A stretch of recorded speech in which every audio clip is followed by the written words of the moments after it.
When it comes to the ultimate roller coaster destinations, there are only a handful of countries around the world where you could take a multi-week trip, never leaving its borders, and still not being able to ride everything. The United States, China, Germany, the UK, and lastly, Japan. The latter, incredibly, is a place that I just recently returned from after an epic 15-day trip.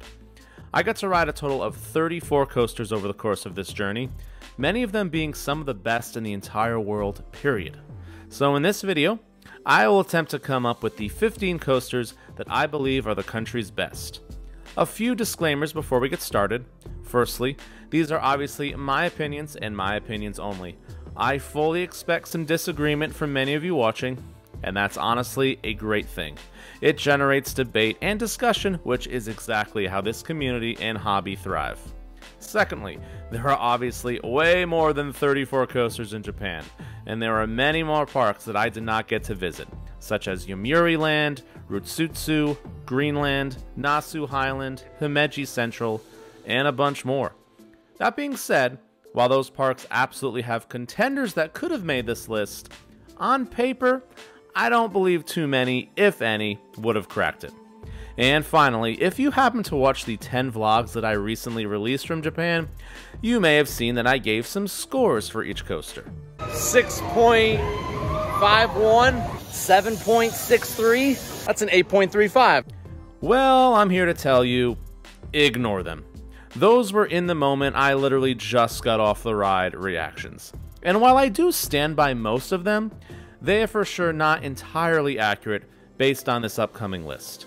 What you're about to watch is what I've come up with after over a month of reflection and where I truly took the time to be as accurate as possible, at least according to my own standards of what I like in a coaster. So sit back everyone as I reveal one by one what I believe to be the 15 best roller coasters in the beautiful country of Japan. We start with number 15, just about an hour north of Tokyo, to a place called Tobu Zoo. This park is home to one of just 3 wooden coasters in all of Japan, a 2,000 Intamin called Regina 2.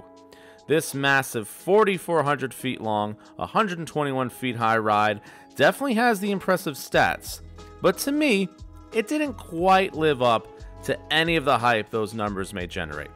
Regina 2 was recently refurbished in 2023, hence the 2, and included with that was brand new trains from GCI, and those additions absolutely made it an overall smooth and enjoyable experience. It just didn't do too much for me. Limited airtime, multiple, for lack of a better term, boring sections of track. Don't get me wrong, it's still fun, especially more towards the back, and should not be skipped if you're in the area. But if you're expecting this top-tier wooden coaster, Regina 2 will probably disappoint. If you go in with lower expectations though, and just want a solid, pretty smooth, big wooden coaster, you'll be more than satisfied. Up next, we find ourselves in actual Tokyo, at a place called Tokyo Dome City, that's located right next to, shockingly, the Tokyo Dome. One of the most surprising coasters of the entire trip, coming in at number 14, is the 13.5 foot tall, 18 mile per hour Panic Coaster Bokdan. Don't let the stats fool you. This thing is a ton of fun. Completely indoors, this ride kicks off with a tire-propelled launch, sending you into complete darkness. Once you come to a stop, you may think, hey, the ride's already over. But oh no, you then get launched backwards into the same room, except this time, the room is flooded with colorful orbs, along with an incredibly catchy soundtrack playing throughout. This ride is a party, and absolutely impossible to not have a massive smile on your face while you're on it. This was a huge win for our group, and I would absolutely love to get back on this thing one day in the future. Let's check out the number 13 coaster on this list, a ride that, technically, I had already been on before. Did you know the very popular B&M Flyer Manta at SeaWorld Orlando had a clone in Japan? It does indeed, with Acrobat at Nagashima Spa Land. I absolutely love B&M flying coasters, and consequently, Manta. Other than a green paint scheme versus blue, Acrobat is pretty much the same exact ride, right down to the splash effects towards the end. It of course features that iconic pretzel loop, one of my favorite coaster elements of all time, and it's just as amazingly forceful as all the others. If you like a mix of graceful smoothness and intensity, you will love Acrobat. Something about these flyers, man. Imagine if there was even a bet. Anyway, number 12. And speaking of clones, shall we do another one? Well, it's not an exact clone, save for a measly half degree of steepness. I'm talking about Takabisha at Fuji-Q Highland, the former steepest coaster in the world. For Americans, especially those in the New York City area, you may have heard of a recent coaster called TMNT Shellraiser that is the current steepest in the world at 121.5 degrees. Well, Takabisha was the original when it opened in 2011, and by all accounts is much better than Shellraiser. After riding myself, yup, they were 100% correct. This Gerstlauer Eurofighter is pothole free and still brings it with that 0 to 62 mile per hour launch. And that beyond crazy drop, along with 7 inversions. And oh yeah, did I mention the view? Just the actual Mount Fuji right in front of you, no big deal. And yeah, this will not be the last time I mention that view on this list. Now, I'm usually not a massive fan of coasters that have a ton of inversions, so maybe for that reason it's lower on this list than some of the others. But when you add the launch, the views, and that drop, it was absolutely going to make this list and is for sure a fantastic overall roller coaster and a lot better than Shellraiser. Next up, we have the number 11 coaster of Japan, paying our first visit to Universal Studios Japan for Hollywood Dream The Ride. If this looks like a B&M Hyper, you'd be both correct and incorrect. While it is a hyper model, Hollywood Dream only reaches a height of 144 feet. But it's certainly road-like one, and one of the smoothest out there. This 2007 ride features some solid airtime, a fantastic helix, all while listening to some sweet tunes. And oh yeah, if you'd like, you have the option to hop on a train that does the whole ride completely backwards. This ranking is an attempt at combining both the forwards and backwards rides, and I do prefer it backwards for some much higher thrills and that mystery. But overall, Hollywood Dream is a really fun coaster, and I truly wish was the ride Universal Orlando got instead of Rip Ride Rocket. Let's start the top 10 of this list, folks, and for the first time, we return to a park already mentioned so far, that being Fuji-Q Highland for their excellent brand new 2023 family Intamin launch coaster called Zokan. If you're a fan of Hagrid's at Islands of Adventure, you will thoroughly enjoy Zokan. While not nearly as themed, it's a very similar experience to Hagrid's, with fun launches, quick fast-paced twists and turns, and even a backwards section on its almost 4,000 feet of track. But not nearly as themed doesn't mean no theme, as Zokan features an awesome onboard audio soundtrack that makes you feel like you're in one of those sick anime openings. Zokan was for sure a sleeper hit for our group, and an absolutely perfect addition to Fuji-Q that, while no, not as extreme as the other coasters in the park, still features some awesome thrills to keep that heart pumping. We keep the list going with my 9th favorite coaster from Japan, and it's time to return to Tobu Zoo for Kawasemi and Intamin Megalight. If you had asked me to rank the 15 coasters I was looking forward to before the trip, I'm not sure Kawasemi would have made it. I had heard from multiple people that it was on the underwhelming side, and the far inferior version compared to Piraten in Denmark. Well, that's why you need to ride for yourself sometime, as this thing was way more intense and packed with airtime than I thought it would be. After a very good drop, this ride turned sharply to the right, very similar to how Pantheria famously does after its drop. Holy positive G's in that turn, it is no joke. As mentioned, the airtime was great, it was smooth, quick punchy turns. This was easily the best out of Tobu's 2 big coasters. And if Piran is still truly superior, I need to get myself to JR's Summerland one day, because Kawasemi absolutely rocked.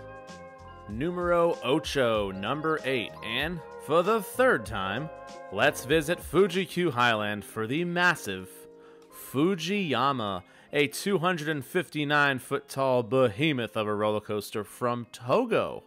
A true icon of the coaster world, it was the tallest traditional coaster in the world throughout the late 90s, and is still today the 4th longest coaster in the world at 6,700 feet. This was easily my hardest coaster to rank of any on this list, because it has some pros, some cons, and maybe some cons that are so funny they become pros.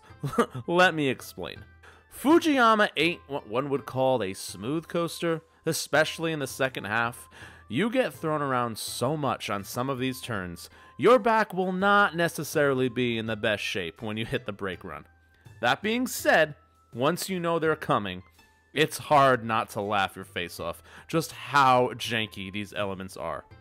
The first half is definitely much smoother, but also tamer, the drop not being too crazy, but coming up the first hill, you get maybe the best view from any coaster in the world, with Mount Fuji, assuming it's a clear day, right smack dab in front of you in all its glory. It's hard to believe just how insanely beautiful that moment is. I consider Fujiyama to be the Magnum of Japan in the sense that it's historic, it broke records, it has awesome views, crazy long, but has all the awkward, janky moments that can cause some to absolutely hate the thing or make people fall in love with it forever. Time for the number 7 of the best Japanese roller coasters, and I believe we should stray away from the steel rides for a bit and go back to some wood with Jupiter at Kajima Kojin just outside of Beppu. There's only 3 wooden coasters in Japan, and 2 of them are absolutely massive, with Jupiter being the king of them all. This 1992 Intamin has almost a mile of track, good for the 5th longest wooden coaster in the world, and for me, it was way more impressive than Regina 2. Once again, you want to talk views? Oh boy, the surrounding scenery and mountains were beyond picturesque. And this thing actually has some legitimate airtime, especially with an incredible pre-lift section that felt like a precursor to some RMCs out there. Jupiter's most notable moment comes when you ascend up the hill after the drop, where you get a wild ejector airtime moment, especially in the front. This thing is a pop. Jupiter's major flaw is that its airtime isn't necessarily as consistent as you want it to be, but it for sure has some great moments. This ride is well worth the trip to South Japan. I was a really big fan of Jupiter, and it was a really sweet ride to close out what ended up being our last on the entire 2-week trip. We have been putting in the miles with our last few coasters, 3rd longest steel, 5th longest wooden. Shall we keep that going even more? How about the king of coasters when it comes to length? As at number 6, I have Steel Dragon 2000 at Nagashima Spaland, the world's longest roller coaster at an insane 8,133 feet.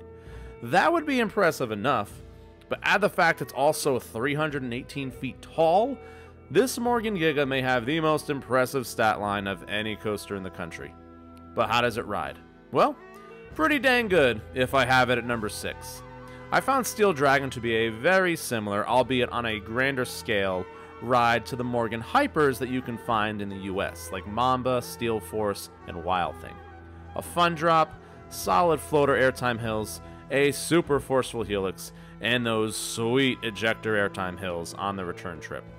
Steel Dragon tops the other 3 though, because it has not 1 but 2 gigantic helixes that will for sure cause many riders to gray out.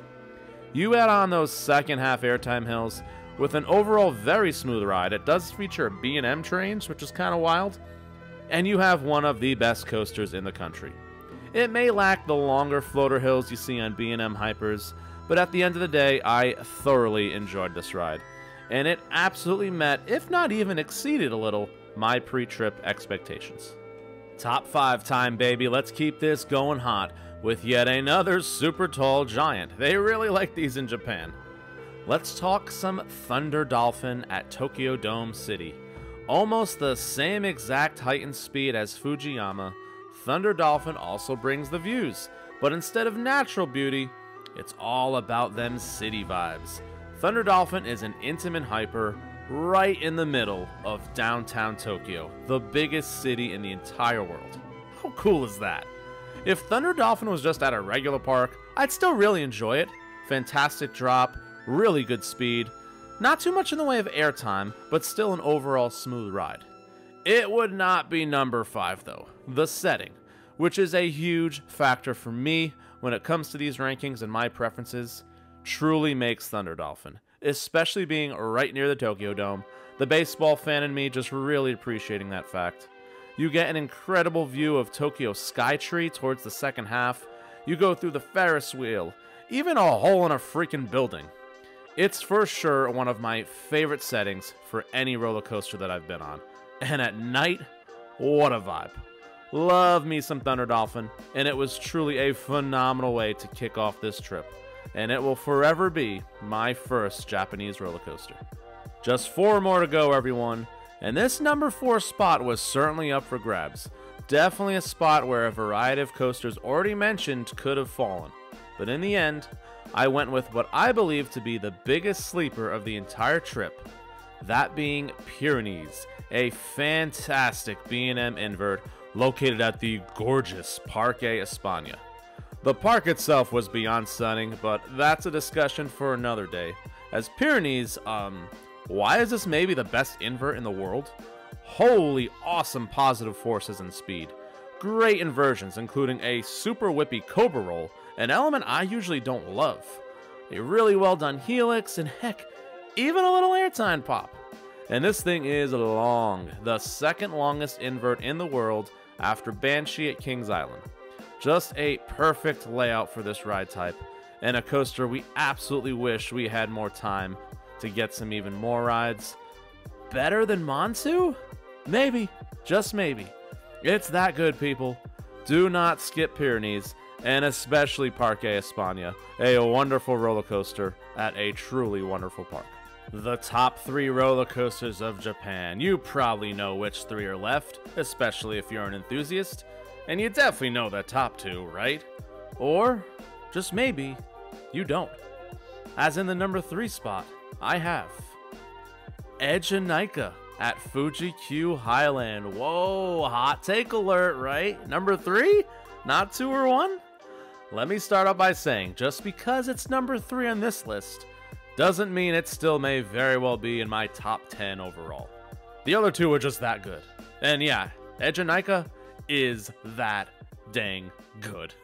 I laughed like an absolute madman during my first ride. Sounds that I didn't think I could even make. That's how crazy intense and out of control Ejinica really is. Wow. What a demented and insane ride. A 200 plus foot drop straight down. As you're flipping, you do not know which way is up, down, sideways. Your body is being thrown around like maybe no other coaster out there. This thing is just nuts. Now, why number 3? Well, for me, it does have flaws. It is for sure not a perfect roller coaster. For one, for those that have said it's way better than and smoother than X2, a ride I also love, I didn't quite see that. And our group overall agreed as well, it's better than X2, but for me, only slightly. And it's definitely not smooth, especially on the outside seats and towards the front and back of the train. One night ride in particular, I got off that thing in some legit pain. To the point I'm like, I might be good for the night. That right there is why I just couldn't go higher than number 3.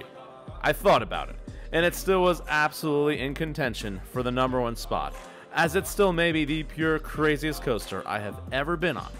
If it was just a bit smoother and more consistent based on row and seating, we can absolutely have this discussion again. So with Ejinica at number 3, I unfortunately probably spoiled what my number 1 is. So let's talk real quick about my number 2 coaster from Japan, obviously, Hakuge at Nagashima Spaland. Hot take number 2, guys? No, it's not number 1 either. but like Ejinika, probably making my top 10 overall, Hakuge is potentially touching the top 5. What a marvel of an RMC. What was my first ever non-American RMC and my 19th overall is for sure one of the best I have ever ridden. First off, it's the most beautiful RMC. That baby blue track on top of the huge white wooden structure is so eye-popping to look at. You just want to sprint over and ride this thing ASAP.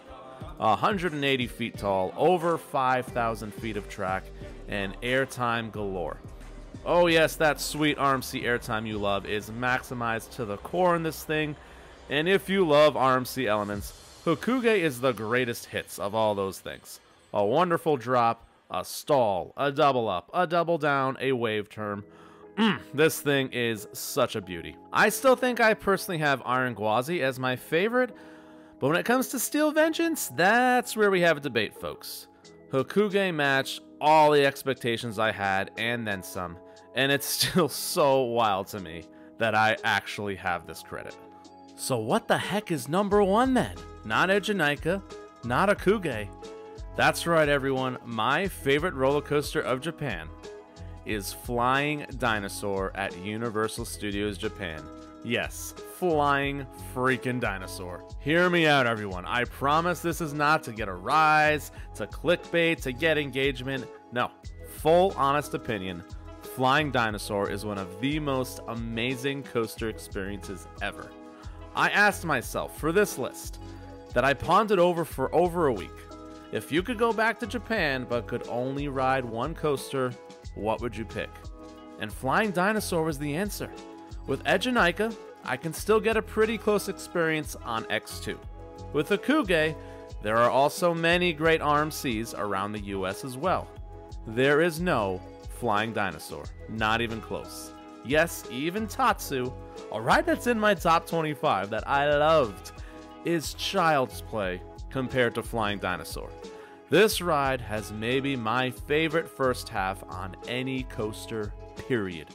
An inline twist into a fly-to-lie Raven turn into the iconic pretzel loop seen on B&M Flyers. What? The intensity was so real, I was in absolute awe. And the second half is still awesome too, with a sweet fly over the Universal Studios lake, an inline twist, a forceful helix, and one more graceful twist right into the brake run. Add the Jurassic Park theme, which I'm a huge fan of, the surrounding soundtrack, the view of the park, heck, even that Zero car. Hello. This is my favorite B&M in the world. And yes, my favorite coaster in all of Japan. If you disagree, well, ride it for yourself, and I will have no problem accepting some apologies. There we go, everyone. My 15 favorite coasters in Japan. Please let me know in the comments if you agree, disagree, or if you haven't been, if your expectations match what mine ended up being. Some honorable mentions real quick that didn't quite make it. We have Ultra Twister at Nagashima Spaland. It was fun, but overall probably on the underwhelming side. Big Thunder Mountain, a forever zero coaster for me, and my 500th credit. It's obviously a classic, but thrill-wise, just can't match up to the others. And finally, Gekion Live at Joypolis, a very odd but still fun ride, but it was just very short, and honestly more interactive dark ride than it was a coaster. Alas, the fact a trip of this scale happened so relatively quickly into my YouTube career is a testament to all of the wonderful support from all of you thus far, as I probably wouldn't have pulled the trigger on this trip otherwise. I also have to shout out Taylor and Sarah from Coaster Studios for having us along on their Coastin' Through Asia trip, and you can expect some absolutely amazing videos of our travels in the coming months. A big thank you to our friends Matt, Dan, and Tyler for providing some much needed camaraderie and laughs along the way. And of course, my amazing goat of a wife, Megan. None of this would have ever been possible without you. Japan has happened all. Can you believe it? Until next time, everyone, I love you all.